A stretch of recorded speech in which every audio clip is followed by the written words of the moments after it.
Welcome to special analysis. నేను రమా మండవ. ఈరోజు అనాలిసిస్లో భాగంగా మనం తీసుకోబోతున్న టాపిక్ ఏంటంటే, ఇక్కడ నేను ఒక టైటిల్ పెట్టాను, ఎవరైనా అమరావతిని టచ్ చేయాల్సి అంటే ఇక ముందు వణికిపోవాల్సిందే అని చెప్పేసి నేను టైటిల్ పెట్టాను. ఆ అంశం గురించి మనం మాట్లాడుకునే ప్రయత్నం చేద్దాం.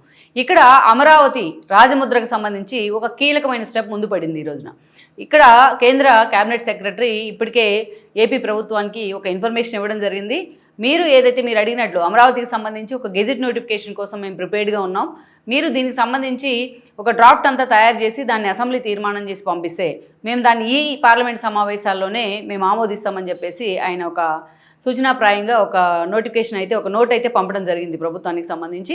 ఈ క్రమంలోనే దీనికోసమే యాజ్ ఎర్లీ యాజ్ పాసిబుల్ ఒక గెజెట్ నోటిఫికేషన్ ఉండాలి అమరావతి మీద అని ప్రభుత్వం కూడా ఆలోచిస్తుంది. చాలా పట్టుదలగా ఉంది. ఎందుకంటే 5 ఏళ్ల పాటు అమరావతిని ఎలా విధ్వంసం చేశారు, సో ఎలా జగన్మోహన్ రెడ్డి దాన్ని చూసే ప్రయత్నం చేశారనేది అందరికీ తెలిసిన విషయమే. మరొకసారి ఇలాంటి తప్పులు పునరావృతం కాకుండా ఈ అంశానికి సంబంధించి గెజెట్ నోటిఫికేషన్ ఇవ్వాలి. గెజెట్ నోటిఫికేషన్ అంశానికి సంబంధించి టీడీపీ కూడా అంతే పట్టుబడుతూ ఉంది మళ్ళీ ఒకసారి అధికారంలోకి వచ్చినప్పటి నుంచి. ఈ క్రమంలోనే ఈ రోజున ఈ ప్రత్యేకంగా ఈ అమరావతికి సంబంధించి ఏపీకి ఆంధ్రప్రదేశ్కు ఏకైక రాజధాని అమరావతి అని చెప్పేసి ఒక తీర్మానం తయారు చేసి ఆ తీర్మానాన్ని ఉభయ సభల్లో ప్రవేశపెట్టేందుకు ప్రత్యేకంగా అసెంబ్లీ సమావేశం కాబోతోంది. అది కూడా ఈ నెల 28న. దీనికి సంబంధించి గవర్నర్ నజీర్ కూడా ఇప్పటికే ఒక నోటిఫికేషన్ కూడా ఇవ్వడం జరిగింది. అయితే అసలు కేంద్ర ప్రభుత్వం నుంచి ఈ అంశం మీద ఎలాంటి ఇంజెక్షన్ జరిగింది అనేది కూడా ఇక్కడ ఒకసారి మనం చెప్పుకోవాలి. ఎందుకంటే గతంలో మనం చూసాం, చంద్రబాబు నాయుడు అమరావతిని రాజధానిగా నిర్ణయించిన తర్వాత 5 ఏళ్ల పాటు అమరావతి మీద ఆయన ఫోకస్ పెట్టాడు. ఆయన బ్రాండ్ వాల్యూ కావచ్చు, అదేవిధంగా కొన్ని పరిశ్రమలు అమరావతికి రావడం కానీ, అమరావతి రాష్ట్ర రాజధానిగా అటు కేంద్ర ప్రభుత్వం కూడా గుర్తించడం కానీ పార్లమెంటు వేదిక ఇవన్నీ జరుగుతూ వచ్చాయి. జగన్మోహన్ రెడ్డి ఎన్ని కేసులు వేసినా అమరావతి రైతులు మాత్రం అటు ప్రభుత్వం వైపే మొగ్గు చూపారు. చంద్రబాబు నాయుడు పిలుపు మేరకు ఒక్క లాఠీ విరగకుండా, ఒక్క రక్తం పోటు చెందకుండా 33,000 ఎకరాలు ల్యాండ్ పూలింగ్ కింద వాళ్ళు ఇవ్వడం జరిగింది. సో ఇదంతా నడుస్తూ ఉన్న తర్వాత జగన్మోహన్ రెడ్డి అధికారంలోకి వచ్చిన తర్వాత 3 రాజధానులు అన్నారు. 3 రాజధానులు అంటమే కాదు, అమరావతిని శాసన రాజధాని అన్నారు. మొత్తానికైతే అమరావతి పీక నొక్కే ప్రయత్నం చేశారు. 5 ఏళ్ల పాటు రైతులు రోడ్డెక్కిన రోజు అంటూ లేదు. ప్రపంచంలో ఎక్కడా లేని విధంగా 5 ఏళ్ల పాటు ఇంక్లూడింగ్ కరోనా టైం అంత అద్భుతంగా తమ ఉద్యమాన్ని నడిపించారు, ఎంతో శాంతియుతంగా. వాళ్ళ మీద ఎన్నో అరాచకాలు, దాష్టీకాలు, దారుణాలు, హ్యూమిలేట్ చేయడం, మహిళా రైతుల్ని వాళ్ళ క్యాట్ అసాసినేషన్ చేయడం, ఇంత జరిగినా ఎక్కడా రైతులు వెనక్కి తగ్గలేదు. 5 ఏళ్ళు వాళ్ళు చేసిన పోరాటమే అనుకోవాలి. ఈరోజు అమరావతి మరోసారి రాజధానిగా నిలబడింది. అమరావతి పునర్నిర్మాణంలో ఈరోజు కూటమి ప్రభుత్వం ఏర్పడిన తర్వాత మోడీ కూడా భాగస్వామ్యం అవుతా ఉన్నారు. అయితే ఈసారి ఈ ఇష్యూని చాలా సీరియస్గా తీసుకుంది ప్రభుత్వం కానీ, అటు చంద్రబాబు నాయుడు కానీ. మళ్ళీ ఇన్ కేసు జగన్మోహన్ రెడ్డి వచ్చినా లేకపోతే ఇంకొకరు వచ్చినా అమరావతిని ఎవరు టచ్ చేయకుండా ఉండాలి అంటే కేవలం కేంద్ర ప్రభుత్వం గుర్తించడం కాదు, తాము సిఆర్డీఏని ఏర్పాటు చేయడమే కాదు, దీనికి సంబంధించి ప్రభుత్వం వైపు నుంచి ఏపీకి ఏకైక రాజధాని అమరావతి అనే విధంగా ఒక గెజెట్ నోటిఫికేషన్ ఉండాలి అనేది ఎప్పటి నుంచో ఉన్న డిమాండ్ని దాన్ని అమలుపరిచే విధంగా చంద్రబాబు నాయుడు అంటే పావులు కదుపుతూ ఉన్నారు. ఈ క్రమంలోనే ఇప్పటికే పలుసార్లు కేంద్ర పెద్దలతోని భేటీ కావడం జరిగింది. ఎప్పుడైతే మోడీ లాంటి వాళ్ళని తీసుకొచ్చి అమరావతి పునర్నిర్మాణంలో చంద్రబాబు నాయుడు భాగస్వామ్యం చేసే ప్రయత్నం చేశారో, సో అప్పటి నుంచి కూడా మోడీ అండ్ టీం కూడా దీని మీద సీరియస్గా ఫోకస్ పెట్టారు. ఇప్పటికే సెంట్రల్ క్యాబినెట్ సెక్రటరీ కానీ, వాళ్ళందరినీ హోమ్ మినిస్టర్ కానీ అందరినీ కూడా చంద్రబాబు నాయుడు కలుస్తూ వచ్చారు ఈ అంశానికి సంబంధించి. పెమ్మసాన్ని తీసుకొచ్చాడు రైతులకి అండ్ దెన్ ఇటు ప్రభుత్వానికి మధ్య ఒక వారధిగా పెట్టారు చంద్రబాబు నాయుడు. ఈ క్రమంలోనే పెమ్మసాన్ని కూడా ఇప్పటికే పలుసార్లు ఈ అంశం మీద ప్రకటన చేయడం జరిగింది. సో ప్రభుత్వం కూడా అంతే సీరియస్గా ఫాలోఅప్ చేస్తూ ఉంది. అయితే ఇప్పట్లో ఈ గెజెట్ నోటిఫికేషన్ రాదు అని జగన్మోహన్ రెడ్డి టీమ్ ఒక ప్రాపగాండా అయితే చేసింది. ఎందుకంటే కొంచెం డిలే అయిన కారణంగా ప్రొసీజర్ డిలే అయింది. ఎందుకు డిలే అయింది అంటే ఇక్కడ చిన్న చిన్న ఇష్యూస్ ఉన్నాయి. నిజానికి మనం చూస్తే రాష్ట్ర విభజన తర్వాత చంద్రబాబు నాయుడు ప్రభుత్వం ఏర్పడిన 2014లోనే ఆయన అసెంబ్లీ వేదికగా అమరావతి రాజధాని అని నిర్ణయించారు. ఆ రోజు సిఆర్డీఏ కూడా చట్టాన్ని చేశారు. 2 సభలు కూడా ఆమోదించినాయి. ప్రతిపక్షంలో ఉన్న జగన్మోహన్ రెడ్డి కూడా ఆ రోజు అమరావతికి గ్రీన్ సిగ్నల్ ఇచ్చున్నారు. అయితే ఆ తర్వాత మనం చూస్తే అది జరిగిన తర్వాత కూటమి ప్రభుత్వం ఎన్డీఏ ప్రభుత్వం ఏముంది, ఎన్డీఏ ప్రభుత్వం వైపు నుంచి అటు కేంద్రం నుంచి కూడా కొంత నిధులు వచ్చినాయి అమరావతికి. అమరావతి తరపున ప్రభుత్వం కూడా కొన్ని నిధులు వెచ్చించింది. రైతులు కంపెన్సేషన్ రూపంలోనో, కొన్ని కట్టడాల రూపంలోనో, ఇలా అనేక రకాలుగా అక్కడ లోకల్గా ఉన్న ఎమ్యూనిటీస్ రూపంలోనూ కొంత ఖర్చు పెట్టారు, అంటే రాజధానిగా నిర్ణయించిన తర్వాత అమరావతిని. అయితే ఇక్కడ ఇంకొక చిన్న ఇష్యూ ఏంటంటే, సరే జగన్ వచ్చిన తర్వాత ఏం చేశాడనేది మనం చాలాసార్లు చెప్పుకున్నాం.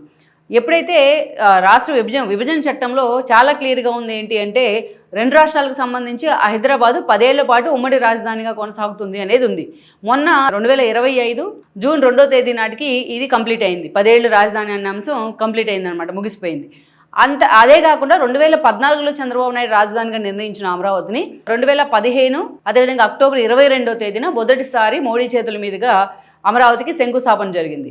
ఈ డేట్ని ఏదైతే నిర్ణయించాలా, అమరావతి రాజధాని శంకుస్థాపన డేట్ను అమరావతి ఏపీకి రాజధానిగా ఏర్పడిందనే డేట్ని నిర్ణయించాలా, లేకపోతే విభజన చట్టం పూర్తి చేసుకున్న జూన్ 2, 2025 నిర్ణయించాలా, లేకపోతే చంద్రబాబు నాయుడు అసెంబ్లీ వేదికగా తీర్మానం చేసిన 2014 నిర్ణయించాలా అనేది ఒక చిన్న కన్ఫ్యూజన్ ఉంది. ఈ అంశం మీద ఒక డ్రాఫ్ట్ తయారు చేయాలి, ఏమన్నా ఉంటే ఈ ఇష్యూస్ అన్నింటినీ అందులో పొందుపరచాలని చెప్పి కేంద్రం కోరుతా ఉంది. అది కసరత్తు చేస్తూ ఉంది. మొన్నటి నుంచి కూడా ప్రిన్సిపల్ సెక్రటరీ వీళ్ళంతా ఏపీ ప్రభుత్వానికి సంబంధించి ఈ అంశం మీద కసరత్తు చేస్తూ ఉన్నారు. మధ్యలో పెంసాన్ లాంటి వాళ్ళు కూడా 2014 నుంచే అమరావతి రాజధాని అనే అంశం నోటిఫై కాబోతోంది. ఈ 2014 నుంచే అది గెజెట్ నోటిఫికేషన్ రాబోతుందని ఒక క్లారిటీ అయితే ఇచ్చున్నారు మొన్న. అయితే ఈ విషయం మీద ఇంకా క్లారిటీ రావాల్సి అయితే ఉంది. ఎందుకంటే 2014 అనకుండా 2025 జూన్ 2 అన్నారు అనుకోండి. అప్పుడు గతంలో అమరావతి మీద ఖర్చు పెట్టిన కేంద్రం ఖర్చు పెట్టిన నిధులు కానీ రాష్ట్ర ప్రభుత్వం ఖర్చు పెట్టిన నిధులు కానీ ఏమైనా అనే క్వశ్చన్ వస్తుంది. మళ్ళీ రేపొద్దున లీగల్ ఇష్యూకి కూడా ఆస్కారం ఉంటుంది. అందుకనే ఈ విషయం మీద పూర్తి స్థాయిలో స్టడీ చేసిన తర్వాత ఈరోజు కేంద్రం కూడా పచ్చ జెండా ఊపింది. అయితే ఈ పార్లమెంటు సమావేశాల్లోనే గెజెట్ నోటిఫికేషన్ మీకు సంబంధించి అమరావతి రాజధాని తీర్మానానికి సంబంధించి ఉభయ సభలో దాన్ని ఇంట్రడ్యూస్ చేసేందుకు ఆ బిల్లును కేంద్ర ప్రభుత్వం కూడా పచ్చ జెండా ఊపింది. ఇప్పటికే కేంద్ర కేబినెట్ సెక్రటరీతో రాష్ట్ర ప్రభుత్వంతో కూడా ఆయన చర్చించారు. ఆయన రాష్ట్ర ప్రభుత్వాన్ని సూచన చేసిన మేరకు వీళ్ళు అసెంబ్లీ సమావేశాలు కూడా పెట్టబోతున్నారు. అది కూడా ఒక్కరోజు ముందుగా ప్రొసీజర్ ఎలా ఉంటుంది, ఏదైనా రాష్ట్రానికి సంబంధించి ఏ ఇష్యూ అయినా ఇంక్లూడింగ్ రాజధానే కాదు. సో అసెంబ్లీలో ముందు ఉభయ సభలు దాన్ని ఆమోదించాలి. ఉభయ సభలు దాన్ని ఆమోదించబోతున్నాయి 28వ తేదీన. సో ఆ ఉభయ సభలు ఆమోదించిన తర్వాత దాన్ని వీళ్ళు కేంద్రానికి పంపిస్తారు. కేంద్రంలో క్యాబినెట్ మీటింగ్ జరుగుతుంది. క్యాబినెట్లో అది చర్చకు వచ్చిన తర్వాత పూర్తి స్థాయిలో దాని డ్రాఫ్ట్ తయారు చేసి దాన్ని ఉభయ సభల్లో పెట్టబోతున్నారు. అండ్ లోక్సభ అండ్ రాజ్యసభ రెండు ఆమోదించిన తర్వాత అది ప్రెసిడెంట్ దగ్గరికి వెళ్ళబోతా ఉంది. దెన్ ప్రెసిడెంట్ ఆమోదం పడితే అప్పుడు గెజెట్ నోటిఫికేషన్ రూపంలో కేంద్రం ఒక నోటిఫికేషన్ రిలీజ్ చేస్తుంది. ఈ ప్రొసీజర్ మహా అయితే 2-3 మంత్స్ ఈ ప్రొసీజర్ అయిపోయే అవకాశం ఉంటుంది. అంతకన్నా ఎక్కువ సమయం కూడా తీసుకోదు. ఎందుకంటే ఈ సమావేశాలు ప్రజెంట్ మొన్న బడ్జెట్ సమావేశాలు అయిపోయినాయి కాబట్టి ఏపీకి సంబంధించి ఇప్పుడు స్పెషల్గా తీర్మానం కోసం ఒక డేని నిర్ణయించడం జరిగింది. అదేవిధంగా కేంద్రంలో ప్రజెంట్ పార్లమెంట్ సమావేశాలు జరుగుతూ ఉన్నాయి. ఏప్రిల్ 2వ తేదీ వరకు పార్లమెంట్ సమావేశాలు ఉన్నాయి. ఈ లోపలే ఈ బిల్ని ఇంట్రడ్యూస్ చేద్దామనే ఆలోచనలో కేంద్ర ప్రభుత్వం కూడా ఉంది. అందుకే ఆ దిశగా కొంచెం ఫాస్ట్గా ఈరోజు యాక్షన్ ప్లాన్ అయితే రూపొందించారు.